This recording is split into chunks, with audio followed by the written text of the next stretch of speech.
Wait, so tell me about the promo. Like, wait, so what is the greatest line, Mike, that you just mentioned that's part of this? Like a savage butterfly hatching from a cocoon.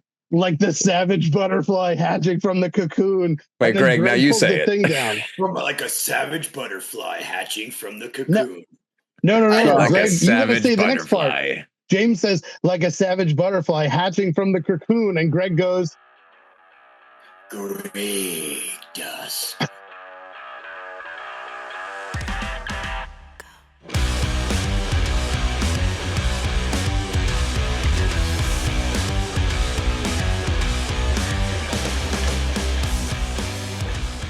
What up?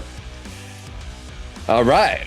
Well, we are here for, I'm going to guess, another part one of this EWA podcast, the BTE podcast, being the extreme. We started this podcast covering in depth our episode 100, the Condiment Wars, and I think we did a great job at that. Now, I'm excited to move on to a new topic for the BTE podcast, and that is one of the best rivalries I think the EWA has to offer, and that is one that stretched many years, many seasons, many outfits, and many genders, and that is the rivalry between Claudio Cacciatore and Gregdust. And today, I think we are going to focus in on Gregdust because we have him in front of us wearing a Marquette cap, Army West Point sweater, and Battlemania behind him to show all the glory. So I feel like a Price is Right model pointing to all that stuff. I love it. You're doing a great job. You're doing a great job. And so EWA has been going on for many years, 20 plus years. And so there are two key points in this rivalry between Claudio Cacciatore and Gregdust, who we have in front of us right now. The first happened in episode 7.5, Slamtoberfest, and I have no idea what year that was recorded. The second happened on episode 68. So 6 seasons later. Slamtoberfest. Okay, so Slamtoberfest 7.5, that would have been in 2010. Because we did up to about the first 10 episodes. Then the winter hit, and we came back with Battlemania, and I want to say April or May of 2011. Right. And so I wasn't involved with EWA at that point. Greg had not brought me in just yet. But I want to ask you, Greg, just to tell me how this rivalry with Claudio started and you know what you want people to know about it. Well, the whole rivalry with Claudio started wasn't even really supposed to be a rivalry at first. Because the thing that was interesting about it is when we originally started at the house in Rybrook, it was just, what are we going to do right now? You know, and we kind of didn't really have storylines. So the most interesting thing, if you go back to an early EWA episode, and Joe will remember this, it might have been the first or second taping, Claudio was actually the mayor's manager. And he gives the mayor quarters where he knocks out, it was one of Mike's characters, it might have been the French Wonder, and the mayor gets the pin. So eventually what happens here is, let's start getting a rivalry going. And eventually, you know, we're doing the Italian thing because he's doing, that's what we all are, quite frankly, except you, which is cool. We don't care. Anyway, with all seriousness, what happened is what I always like is I'm not a serious wrestler. I wanted to do the commentary and fill in where you guys needed me, maybe do something funny every now and then. So let me start there just for context. Sure. I never wanted to be the champion. I never wanted to win all my matches. I just wanted to be a body when you guys needed me and add some content. So the thing that I thought I can do the best was just be the foil, because every good wrestling company has a foil. This is a show. We're trying to have fun. To get over, you need somebody to be the foil. And that foil has to be built up as a heel. And when that person's built up as a heel, if you do it correctly, you want to see that person get beat up. So to continue what I was saying is, I said to Brian, I'm like, okay, Claudio Cacciatore, you're the Italian brawler from Mount Vernon. What does an Italian man from Mount Vernon love, and what cannot? Who can't you insult? Answer the question. Your grandmother. No, his mother. You cannot insult his mother because every Italian man loves his mother, right? That's right. That shows you how little Italian I am. Yeah, right. It's that's a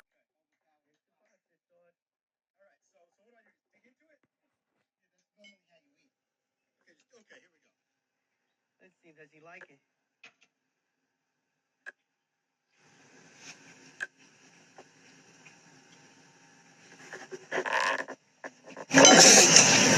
What is this? What is this? What are you doing? Oh my God. Spitting out my mother's pasta sauce. Your mother's pasta sauce is disgusting. That's not disgusting. This pasta sauce is disgusting. Are you kidding me? It's disgusting.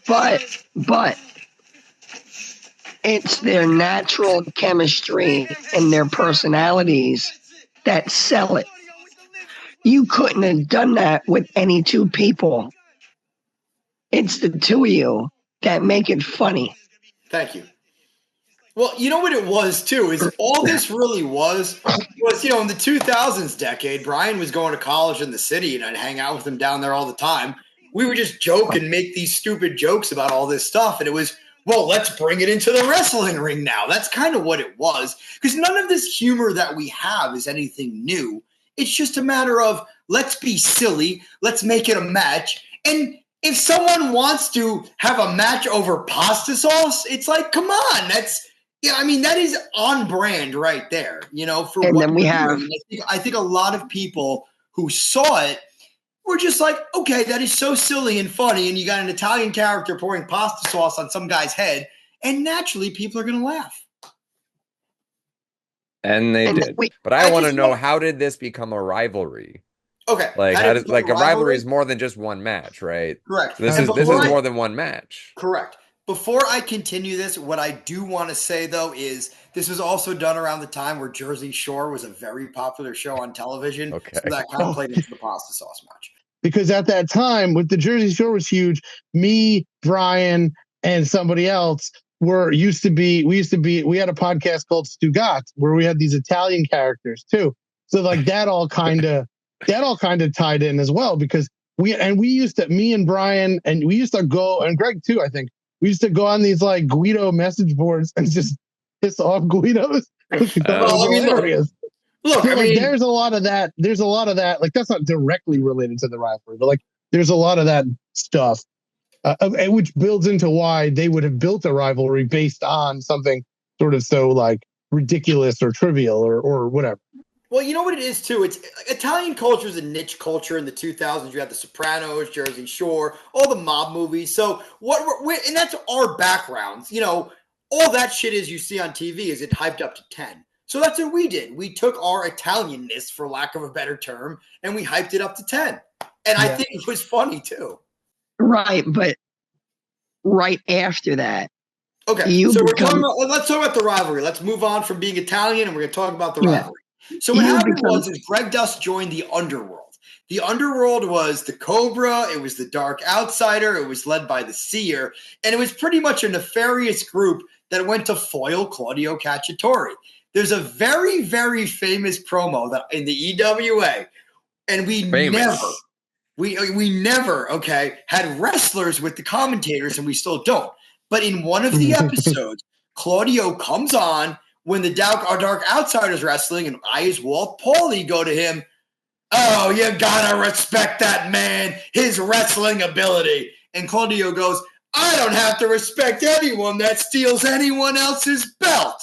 And then he keeps going, and that rivals into Gregdust. He's kicking off members of the Underworld, and that's kind of how this starts. Well, and so that's an important point, right? So when you first wrestle Claudio in that pasta sauce match, you're not Gregdust yet, right? No, he's the mayor. Well, I'm the mayor at that point. You're the mayor. I'm the mayor. And the mayor was a character where I didn't look. So yeah, tell me who the mayor is and tell me who Gregdust is. What do you want? Say it again? Tell me who the mayor is, then tell me how we get Gregdust. Okay. So the mayor was my generic character because I was covering the news at the time in New Rochelle, New York. Wasn't that mayor, but I just wanted to be a corrupt politician. And I wasn't good. I didn't have money and I wasn't going to put anything into it. So I would just wear my black dress shoes, my khakis, and I would wear my Minnesota North Star shirt and say I was the mayor of Minnesota. Pretty lame character. I didn't put much into it. Why Minnesota? Because I was wearing a North Star shirt. And there are no mayors of Minnesota. Minnesota's a state. You know what I mean? So it sounds stupid. Oh, okay. Greg would just show up in his clothes and be like, okay, guys, I'm going to go. Yeah, exactly. What's your Because I job? wanted to do the commentary. I was only filling in when you needed me. Here's how slow That's I am. true. Is like he's the mayor. Good point, Greg. He's the mayor of Minnesota, a state, and I didn't pick up on that at all. That was the joke. Thank you. I literally never picked up on that until just now. So, What was also funny was when we'd watch the episodes and stuff, we would rag on Greg for just showing up in his clothes. But like, to be fair, honestly, the mayor leads into a really great storyline. It leads into the pasta sauce, which leads into the dark, the underworld and all that other stuff. Like, it has a great cascading effect. so let me explain Gregdust. So behind the scenes, this is what happens. The mayor's a lame character, whatever. He was just, whatever, come out, hey, pay your taxes, blah, blah, blah, right? So Joe and I want to say James were like, background. Brian Hamill's brother had a party in the Bronx in Woodlawn, and we all dressed up as wrestlers. And I went as Gregdust, and Mike's wife, Jess, future wife, Jess, painted my face. And that's what I was. So about after 10 episodes, freaking Gregdust didn't exist yet in EWA worlds. No, he was just Greg going to nice Halloween. I didn't know this. It wasn't even a Halloween party. It was like the middle of the summer. Joe and I went to a gas station in Mamaroneck, and I walked in dressed like Gold Dust. Yep. How'd that party go? Red Heart. Oh, I passed out from drinking too much Sammy Hagar tequila. I passed out in the friggin' courtyard in his apartment building in Woodlawn. That was pretty interesting, but it was all right. You gotta love the Bronx, right? Wow. It was a fun party it was a great party. I was dressed as the Macho Man. I have pictures of it. I'll send them your way. I got to find them. Yeah. So let's keep this moving. All right. So, you have Gregdust at a party. If I came up with something like that, I would have brought it to EWA too. So how do you get it to the EWA? So what happens next is Joe and I think James come to me and go, look, how about you just be Gregdust? And I was just like, ooh, that's a good idea. Let Joe explain that one. Well, and Joe and I were just talking the other night about this and like how these characters, you talk about the difference between like Portchester and upstate. I know this all happened down there, but like when these characters go from just kind of being to popping, there's like a big difference. And so it sounds like Gregdust was that moment for Greg. Oh, absolutely. Kind of. Gregdust also has the greatest reveal that we've ever had. Gregdust's reveal, because he's the mayor. He's got all these beer cans in front of him, and he's like, I'm the worst. He's like all drunk. My God. Are those all your bottles, Mr. Mayor? What do you think? What are you with? Of course they're mine. Now they're off the table. Get out of here. Mayor lost his man sometime. You are a broken man, Mayor. Oh my God. It is a false title. It's sincere. No. You are an outsider. Mayor. I know who you are. My God. He may not have actually been drunk. I was on a losing streak. That's what it was. The mayor was on a losing streak. And then Greg, and then we have to me is the greatest reveal skit we've ever done, which is where James wraps paper towel, high production value, paper towels around Greg's head. James just comes over. He's got this candle, and he's talking in this tall voice and stuff. And he's got the seer was a phenomenal character, which came about because we had to get Matt Lavulo to stop apologizing to everybody. So he goes. So James he's like, oh, come to the dark side, and he's like leading Greg to the kitchen of this house that they all lived in. And then Matt Lavulo is like, okay, Greg, go down the stairs. And my favorite part about this is Matt lets Greg, who's got a thing over his face, I can't see down a dangerous staircase. And Greg goes out, and then it cuts to what is.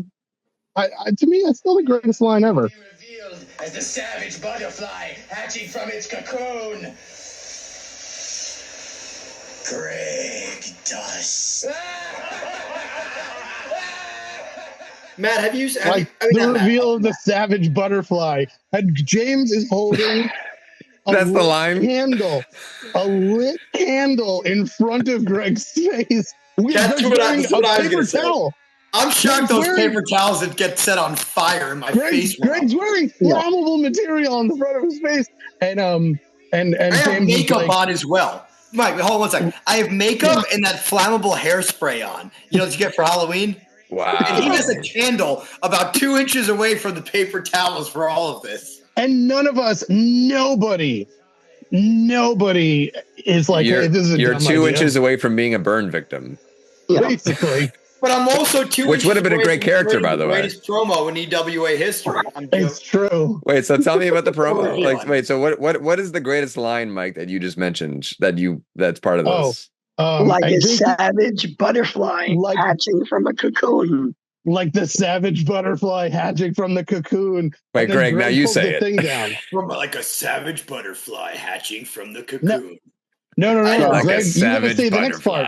James says, like a savage butterfly hatching from the cocoon, and Greg goes, Gregdust. And then everyone starts laughing, like an evil laugh. But it's not even an evil laugh, because everyone's legit laughing. That is just like funny. Meanwhile, it's like, I don't realize my face almost went up on fire. Yeah, you're not aware of any of this, right? Like, you didn't see any of this. No, I'm waiting for them to take paper towels off my face so I can say Gregdust. There's fire in front of it. I'm going to make an argument. A good argument for this is this. Gregdust is a turning point for it to start to go into a direction. I agree. Because from there, everything else came to life. It really did. It just gave birth to the underworld becoming a little bit more colorful, and then the Stugatz squad kind of uniting, and that like really, really set everything on fire. The Golden Nugget comes into light. The character gets developed. Claudio's character gets developed. The French Wonder's character gets a little bit more steam. Everything routed from that moment. Well, and there's something to be said there, I think, because, the EWA, it's a backyard wrestling group, and, you guys all had your characters that were, versions of you. And, like, I'm sure you had other, like, colorful characters, but Gregdust is like kind of like a traditional wrestling character in the sense that, it's more story, it's more like the persona, the flamboyance than it is the in-ring. Whereas like Joe, you're like the backyard icon. You're the hardcore, person, and I just think it's a transition to like traditional wrestling tropes. Brian, for the first time ever, from an editing point of view, doing the episodes, all of a sudden, and Mike will agree with this, all of a sudden it's not about the title or the main event. Right. You're actually looking forward to what's happening in the middle, because that's funnier. Well, there you go. You strengthen the mid-card. Just to piggyback on that, it starts very simple, because the thing about it is, and I'm just going to go back to it, I'm not a good wrestler. I'm not a good technical wrestler. I'm not athletic. I can't do the moves like some of you guys. That's swinging neck breaker, though, Greg. No, but hold on. The swinging neck breaker is really good. Thank you. But let me finish my point. Please. And I knew this. You guys were putting on great 40-minute matches where you're doing these amazing moves and you can do them. And it's impressive. So what I think it was is I understand that this was more or less a trend in the EWA where I went from wrestling, for lack of a better term, to sports entertainment. And we started telling storylines. And it started with something as so simple as, I don't like your mother's pasta sauce. And then it also got to the point where you guys started saying, well, if we're going to have these 30-minute technical matches, why are we fighting each other? And I really think the question why is always the most important question. This wasn't the first time we built like rivalries too, because me and Claudio, as a French Wonder and Claudio, I had dropped before, I think it was before the reveal of Gregdust, that I dropped maybe not. Maybe I was still the Westchester champion at the time, but like I dropped the title to Brian. So like with maybe I was still the Westchester champ when the pasta sauce match had happened. I But I don't could've- know that, but I know you dropped it, and then the Dark Outsiders stole it. Yes. And then they kidnapped Pierre. Yes, They did. but They yes, kidnapped Fletch Pierre. Wonder had Pierre. But you know what this did ultimately was when Gregdust got some goons. You remember the matchup with Chris as the commentator, as Rip Carrington? He's going, "Oh, the goons are going after him." They created a heel stable that was hurting the faces. So you know what happened? The faces got together, and the Stu Not Squad was created to fight the underworld next. Yes. Yeah. Yes. Wait, and so before you move on to anything else, and we want to soon get to the next iteration, the next big peak of that rivalry between Gregdust and Claudio, which comes in season 6. But Gregdust itself, we're talking about it because it deserves the time, is a great character. Thank you. It is based on Goldust. So I just want to hear, Greg, like why did that jump out to you? Like, was there something about Goldust? Was that like a character you loved? You know what it was? He was a guy that I always appreciated because he pushed the envelope and do a certain thing with the psychology of it, which I always found was all interesting. psychology. But the stuff he was doing in the 90s was pretty impressive. You know what I mean? It's like that this was like, now it's normalized and that's great. I love that. But it wasn't back then. And the fact that this guy can push it. But the other thing I always loved about him, he was that guy with the makeup that was this born to life just character. He was a character. This is not someone you're going to see walking down the street. He's a wrestling character. And I think a lot of that too, what I saw with him, to emulate that and be funny, because he was a silly character. And I felt that I can do that and make people laugh. And that's mostly what it was. Well, and he was like, Goldust was different than every single thing on television for WWF at the time, and probably anything that ever preceded it. And Gregdust, different than anything in the EWA prior to that. It's a pretty special. And like when I look back on it, having not been there, you know, Joey was talking about sort of like making the parts of the episode that weren't about the title more important and stand out. Like those to me are the best parts of those episodes is, you know, the entrance and going into the black and white, but then the gold sparkle, like the little editing tricks and just, you know, you like coming out, stopping on a dime and doing the Goldust. Well, you know what it is? You know, like it's magic. But you know what it is? It's like, let's face the facts. I don't look bad in spandex, especially back then. I mean, seriously. So I don't mind doing it. You know what I mean? It's like, this man has confidence. I love this. I'm comfortable doing it. But the point is that when you're playing with a character like that and you're wearing these outfits and wigs and stuff you would never do in real life, you're just like, well, this is my character that I am playing on stage, and I'm going to take this character to this evil extreme if I can, you know? And he's the type of guy, you know, more or less, I mean, let's not talk about who he was dressed like. That was just a visual. He was just a guy who was a jerk that talked garbage about everybody, and you wanted to see him get beat up. So let me ask this, and, you know, I think it'll be easier now with Joe gone. For a person listening to this, they can't see it. Describe Gregdust, because, you know, we're talking because we all know, but like, describe Gregdust. So the way I would describe Gregdust, the character I tried to do, he is in your mind. He is Goldust. He's that psychological villain that's going to get into your head. He's going to talk about you. He's going to talk about how terrible you are. He's going to build all of this stuff up that he cannot do. He is going to come out with all these costumes and colors to get the crowd looking at him, to get the attention. Because let's face it, the Gregdust costume is pretty cool. And when you look at it, you're like, wow. I mean, I think, Mike, and I could be wrong because I stopped this upstate, mostly because, you know, we didn't have a bathtub. But I think I was the only character doing makeup at that point, and I was doing full makeup. You were the only character who did full makeup. I did a little bit of makeup for my mustache. Yeah, exactly.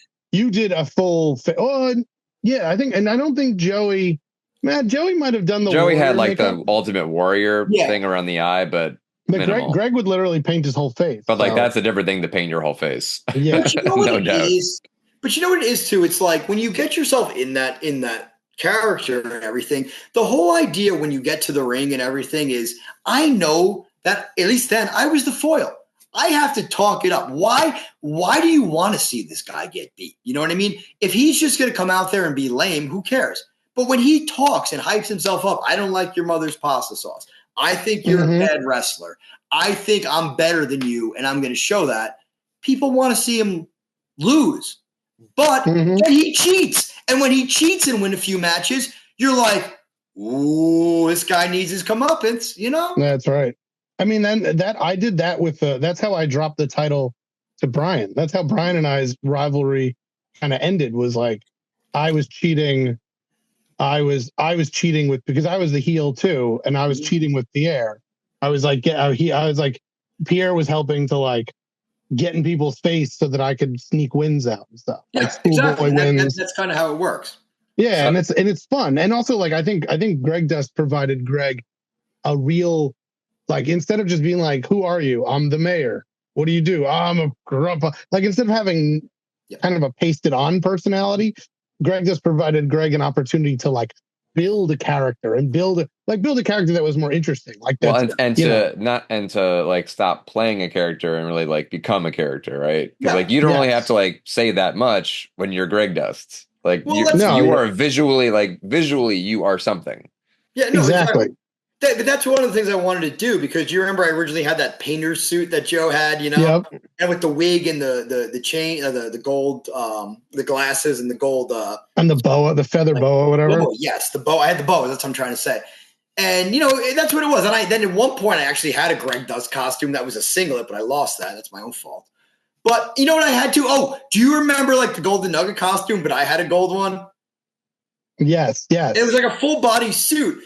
And the thing, too, is like, I never mind wearing full body suits. Those things were comfortable. And again, I thought I looked pretty good in them. And you did. Well, thanks. So Gregdust is born, but this comes after the rivalry that started with Claudio. When do they touch? When do they touch again? I honestly don't know the timeline. But eventually, as we go upstate, if you remember, and I don't know when I ended Gregdust, but if you remember, Brian, when we had our first match, the first time up there, you remember Ding and Darren? I was the mayor. I wasn't Gregdust. I went back. And you know why I went back? Because I couldn't fucking wash the makeup off my face upstate. So it was easier to be the mayor. You know, and actually, so Mike and I had a conversation the other day about our first experiences in the EWA, and I was sharing mine. I went into great detail about my first time up with Greg bringing me up and that whole thing. And like, I never even, like, I don't think I realized you were Gregdust, because I'd only seen the pasta sauce match where you were the mayor. The thing that's crazy about that match on 35 is I lead you through it and I win the match. Right. But, you know, that's your first one and you become a more mainstream championship character, but that's your introduction. I think that's you and I had a 3-match series to start my EWA time, and that was awesome. You know what it was? I think it was more or less to show you what it was, and then you got with better workers, and they really took you to the next level, and you guys put the work in, and you guys took yourselves to the next level, and I love that. Yeah, and I got Greg to thank all day long for all the joy this EWA shit brings me, so appreciate you, brother. Right. Well, you know what it is, too? It's also go ahead. No, go ahead. So this is about you, bro. Is if you remember with the mayor, I become a face. And Claudio wins the title in Battle Mania 2. Remember that?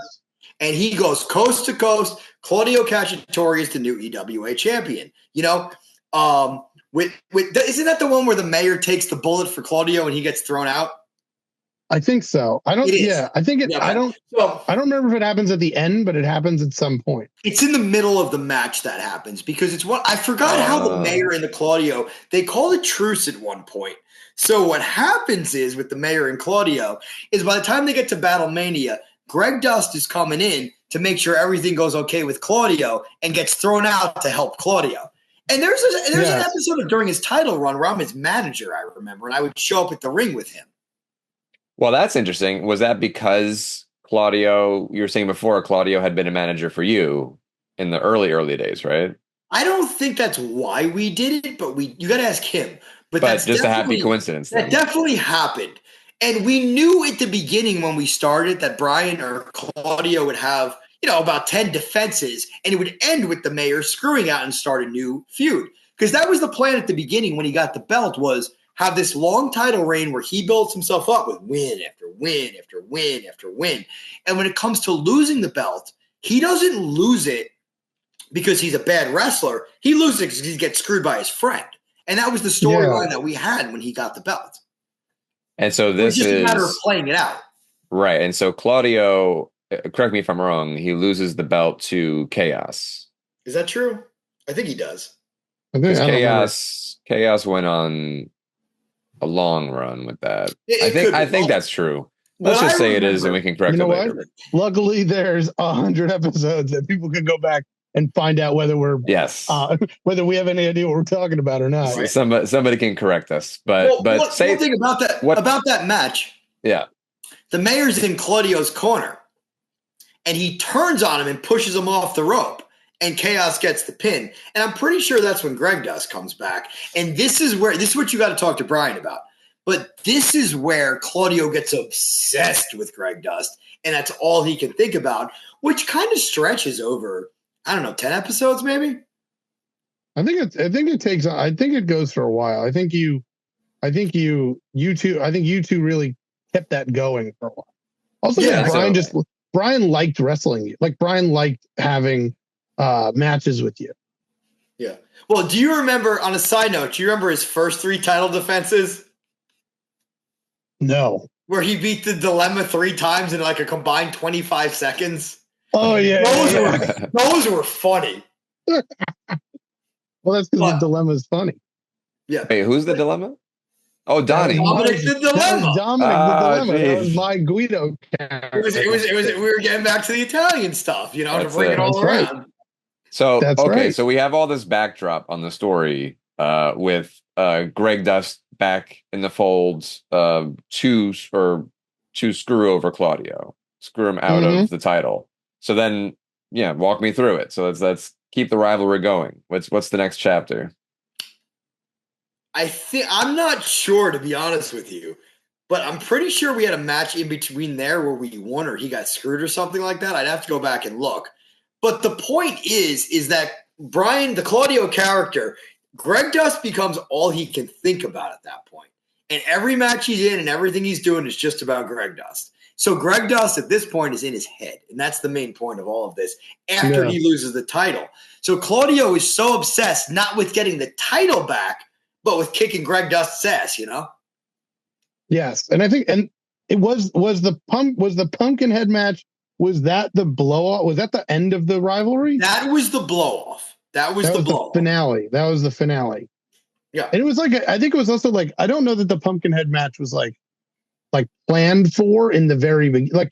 It was the rivalry just kept going, and the Pumpkinhead was at some point. It was I'll be honest. I don't know how we got a Pumpkinhead in. All I know is that Brian took a pumpkin off someone's rich guy's wall in Harrison, and all of a sudden, match. But I think we planned it before then. I mean, you definitely planned it before. You had to have planned it before for the pumpkin. Somebody planned this all the way upstate, but I don't think the Pumpkinhead was. It wasn't like we're going to build this massive rivalry that spans, and we're going to end it with a Pumpkinhead. But no, I think that was a great sporadic. Yeah. It was a little spontaneous. It took a little bit of prep work to get a pumpkin up. I don't remember how we decided it to be a Pumpkinhead match. You might want to ask Brian that. Sure. But I know it was around Halloween when we did it. It has to have been. It has to have been around. I remember because people in Harrison on Union Avenue had pumpkins on the wall. There were enough pumpkins on the lawns for me to steal one. Well, no, technically, Brian, with all fairness, it was on the guy's wall, and it was after Halloween, so the pumpkin was going to rot anyway. So we were just pumpkin. We did him a favor. We took a exactly. I didn't take it. All I know is a pumpkin showed up. That's it. Look. That's it. Yeah, there it is. Yes, this is it. And look at the mayor. Look at that wonderful shirt right there. That's a classy mayor. Not right the there, mayor of Minnesota. Well, he's got to govern. You can't govern in a t-shirt. Right. He's got to govern in a shirt. Wow, he's tossing the seer out. He's tossing. Oh yeah, nice. What episode is this? So this is episode 40.5. This is Midsummer Mayhem. Oh, geez. And this is the match with Chaos. Was this this is the one where he drops the title? This is the one where he drops the title. Oh, nice. Okay. Yeah, so there's about 25 episodes in between we're missing. Wow. Well, not that we're missing, but of the rivalry. Well, that helped to build the rivalry. I see. So it was a slow burn then. I mean, it took a long because if this is 40.5, I mean, this is like years apart until we get to the Pumpkinhead match. Yes. Yeah. Well, why don't we just get to that? So let's get to that. We can put it on the screen. I could talk about it. I got some notes here. Let's do it. The Pumpkinhead was good. Go ahead, Mike. No, it was good. It was a fun match with some good surprises. Yeah. Well, before we start it, get back to the intros and stuff like that real quick. But before we start this with this Pumpkinhead match, the whole thing is that what we were talking about was you can start here.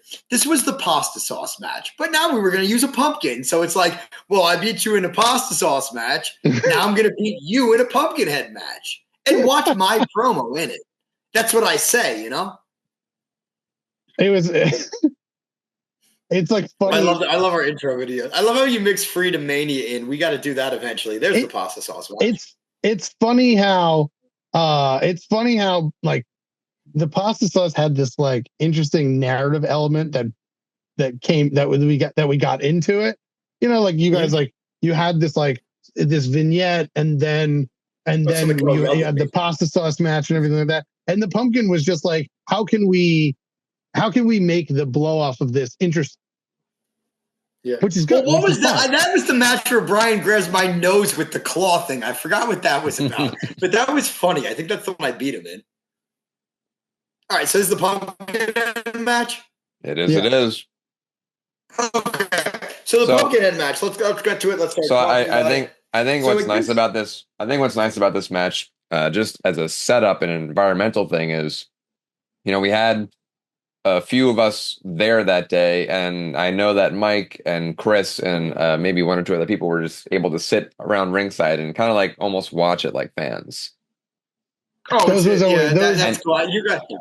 And that, I think that added something because you guys were actually reacting to the match in real time, whereas usually, there isn't that immediate feedback. But there's some big moments in this thing, so it was great to have that.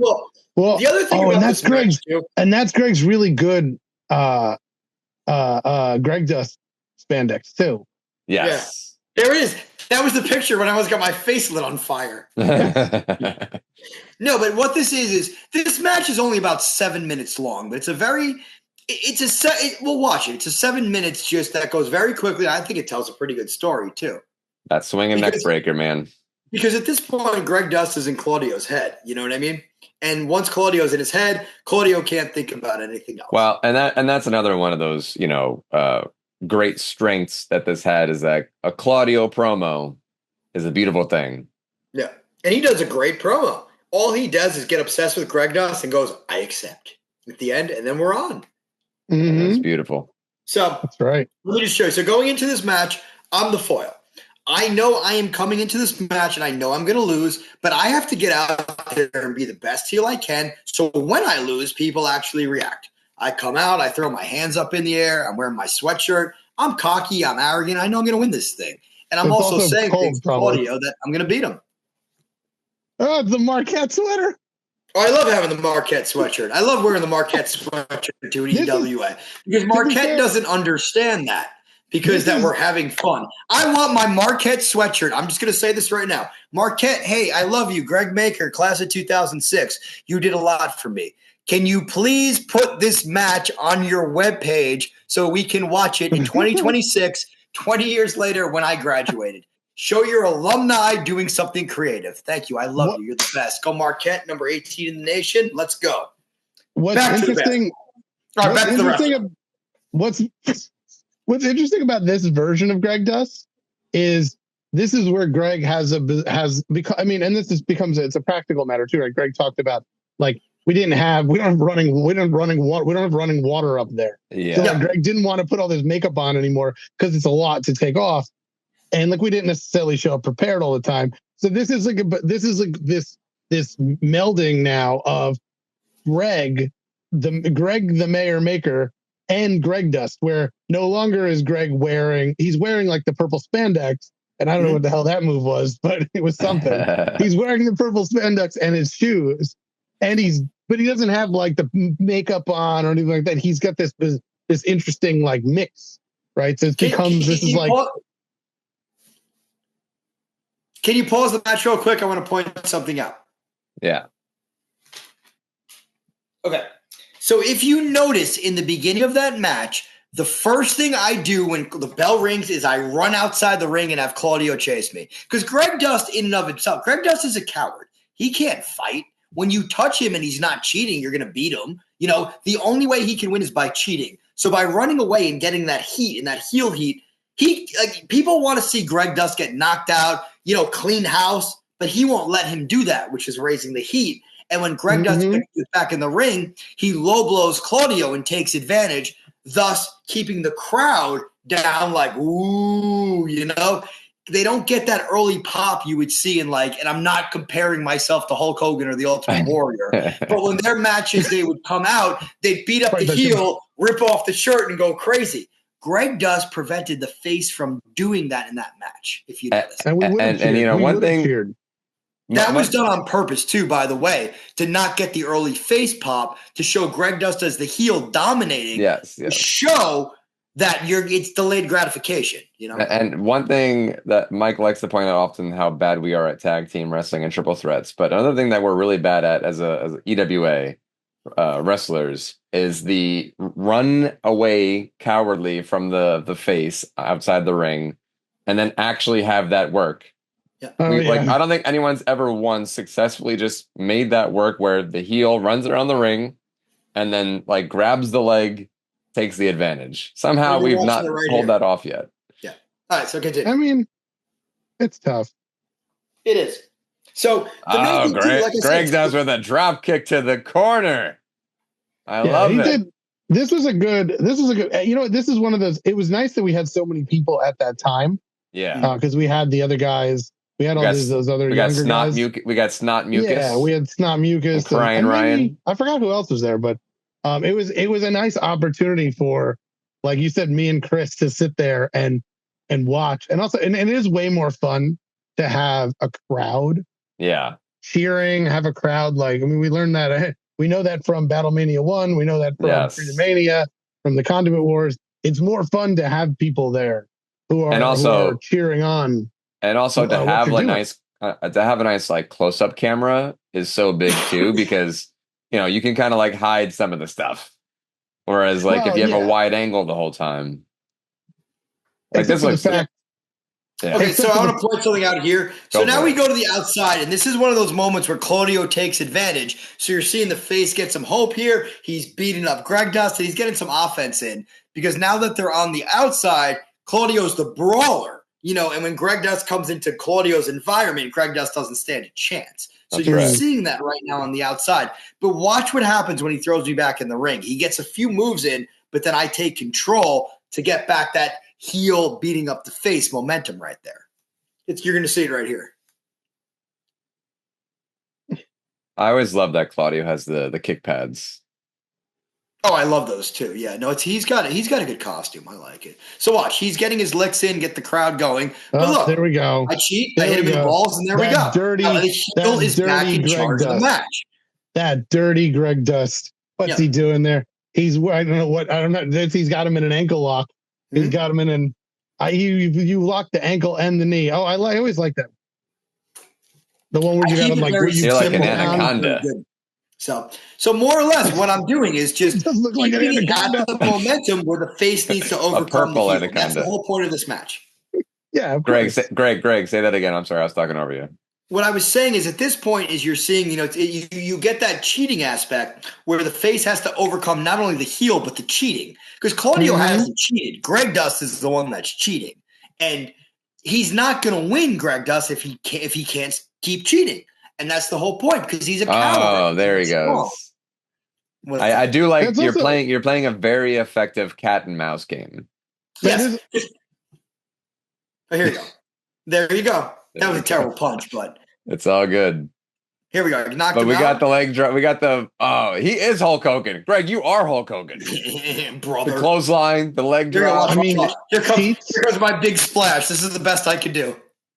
I like, Constantly cheats.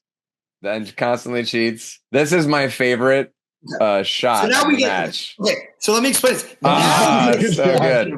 So pause it. Pause it real quick. Pause it. And here comes this sequence is so perfect. Okay, just pause it real quick, and I'll tell you what this It's is. paused. So what I'm thinking at this point, I'm pretty sure Brian was thinking at this point, is this is a match where two guys are going. We're not going to do the slow call. You know what I was actually thinking here? And again, I am not comparing myself, but I'm thinking of Bret Owen in the steel cage at SummerSlam There we go. 94. Because what they understood is we got to get out of this cage and we're not going to climb like it's going to take us forever. They know we're great athletes, so we have to keep it fast. If you watch us going for the pumpkin, none of it is this slow 80s style crawl looking for a hot tag.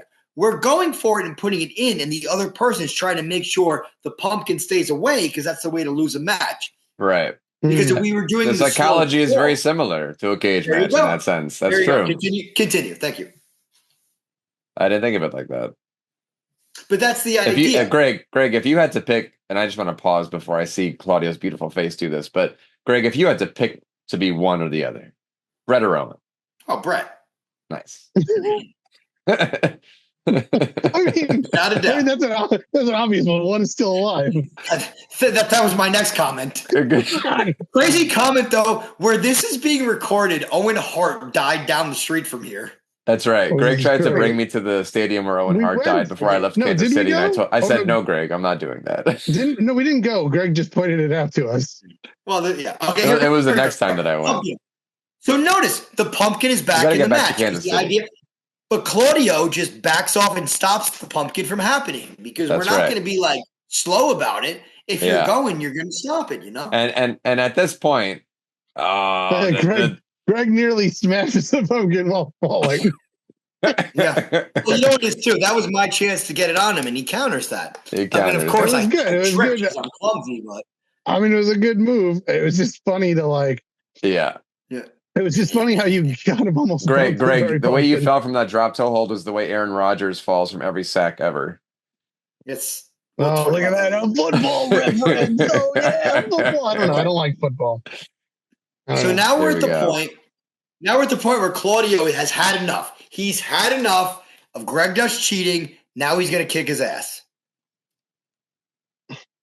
Notice I go in. He What a- moves. See, what a great- by moving what a away, great this bump. starts the momentum. The heel gets hurt, and here we go. Greg, Now that was look a- at your faces when he hits me with the beer can. That was a Nick Nemeth. That was a Nick Nemeth Yeah. bump. That was. Here we go. Here it comes. Now he's setting up the finish because I'm out. The mortadella mush. Here's the mush. Boom! And this That was a right great- here, we That was discussed a this. great top rope drop. kick. And Hamill. This might be my favorite moment in the EWA in all 100 episodes when he slams the beer can on my head. Claudio friggin' kissing him before he's about to smack him. What's smash funny is him. What's funny is Here we go. Here we in go. this camera angle, you can see the beer can, but none of us there knew the beer can was there. Because you're not expecting it, right? It's like Well, 'cause the beer can's in the Yeah, pumpkin. we discussed it ahead of time because that's You why we guys were so discussed careful it. with the pumpkin, you know? You guys discussed you ready? it, and me and Chris had no Oh, idea. I love Yeah. that. In the Hits him background, with the beer can and takes a sip of the beer. it's amazing. we And had by the no way- idea. Here we go. I feel like I got to go back for I a second love this. because I love this. we need this audio because I feel like watching that Oh, it's gosh. not right without the audio. So hang on, I'm gonna play this. But look at you Yeah, two because over the there in editing the is- corner, that's Mike what and Chris. editing You guys is are for. laughing your asses off there. Oh God! It's time. So we were rewinding to watch Claudio grab that beer out. Yeah. We got to hear that smash. He cheers the pumpkin. Oh, Greg, the it's so fantastic. Oh, I love it. I love it. And there you go. Oh, That's my point. But do you see? You set it all up for this moment, and it's so satisfying when you win, when Claudio wins. Yeah, no, that was a great, and that beer can was a great way to make the match surprising. because we're all we're all very much a part of the creation of all the matches. Yeah. So it was a really great way that you like literally surprised us. Yes. Which was amazing. Like you surprised us, and we're involved in like the conversation. Like we're not part of the conversation, but we're sitting there. And it's a rare thing to like actually be able, when we're all just like creating this all together and we're all talking about it together. It's an amazing thing to be able to surprise, the other wrestlers with it. Yes. And it's like, is so humiliated he leaves. I also love in this that there is no me and Chris don't pretend that we're dressed as something else. No, you didn't even bother. Costumes. It's like the French Wanderer just sitting ringside. The French Wanderer just sitting ringside. I may or may not have a mustache on. I have no idea. Fucking Hamill. Brian's Look at this. And he puts it on. I mean, this is good, man. See, and there you go. The face wins, puts the pumpkin on, gets his revenge. This came out better than I thought it did. This was amazing. It was a great match. It was a great match, and it was a fun rivalry. To be honest, this is my Greg, go ahead. Favorite EWA match. Say that one more time. This was my favorite EWA match that I did. And so, I thought it was short. I thought it was concise. I thought it told a great story. And the most important part is I made people laugh, and we all had fun. That's the most important part of all. You played the perfect foil, like you said earlier. You're the foil. You played the perfect foil in this story. Like it was so sweet, pumpkin sweet. Thank you. Mm-hmm. I agreed. I gotta say, so you said why it's your favorite match, and I'm just curious, Mike. Where does this rank in terms of like EWA in your mind? EWA moments, because right there. Look at you and Chris right there, and in the background, just like losing your shit. Oh, I mean, and this is memorable. It's like there's a reason that it got a top. In our episode 90, there's a reason that Joey put it as a top 15 moment, right? Because it was. Do you think that it would have won some Paulies?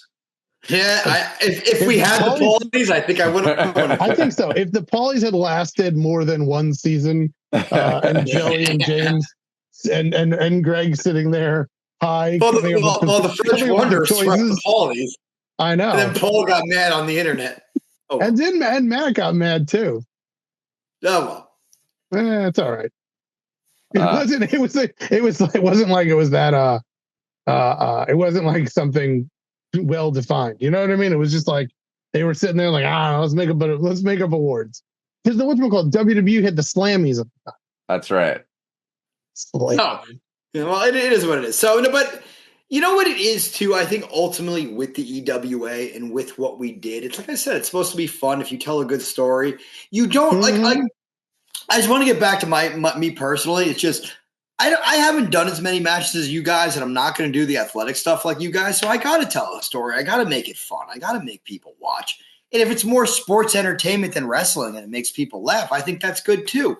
And I think the fact that we were able to incorporate that in storylines with everybody, because this is not the only wacky storyline, and this is not the only solid storyline that's episodic.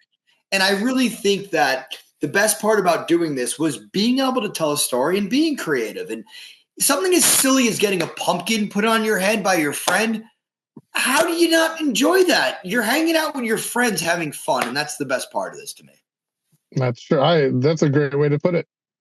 And the connection, loose as it may be, to the actual meaning behind the rivalry between Claudio and Gregdust, aka the mayor.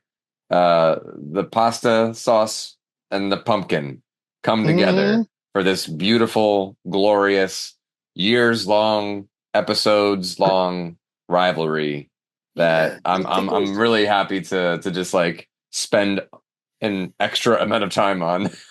Greg is the king of food matches in the EWA. Yeah, really. Yeah. Greg and Brian are the kings of food matches in the EWA. There are some.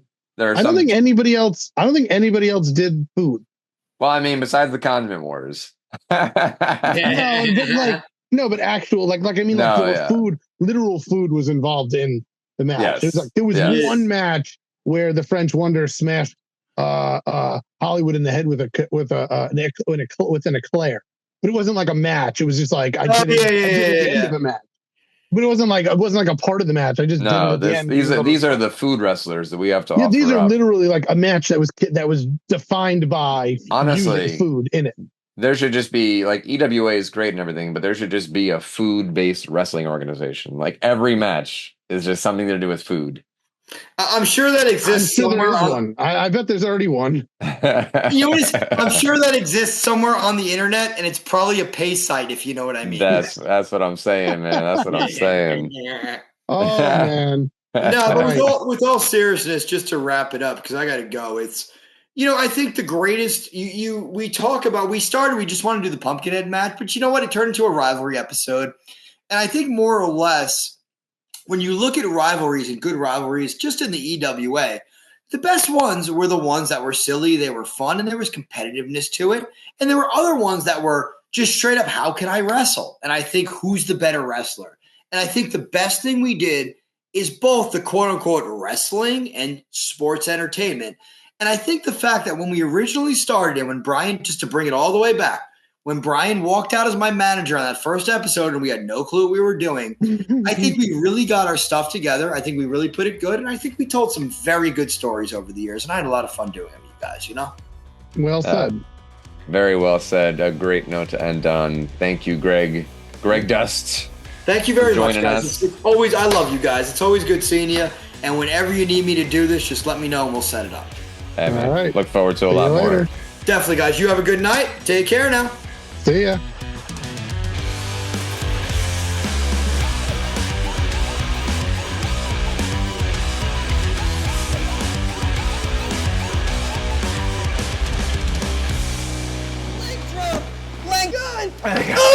Oh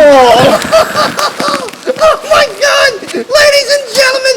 Oh my God! He had us here! The pumpkin is on Gregdust! The pumpkin is